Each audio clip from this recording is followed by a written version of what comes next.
गजा में आज रात एक अजीब सी खामोशी है।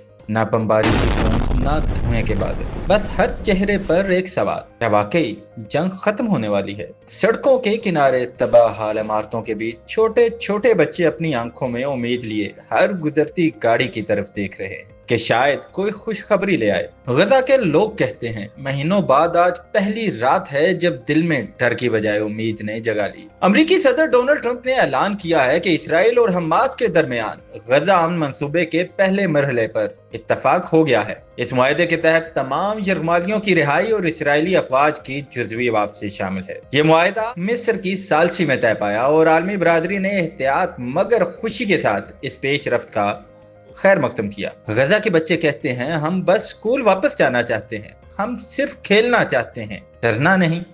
आज गजा में शायद पहली बार बच्चों की हंसी बमबारी की आवाजों पर भारी पड़ेगी और सब दुआ कर रहे हैं कि ये उम्मीद इस बार हकीकत बन जाए।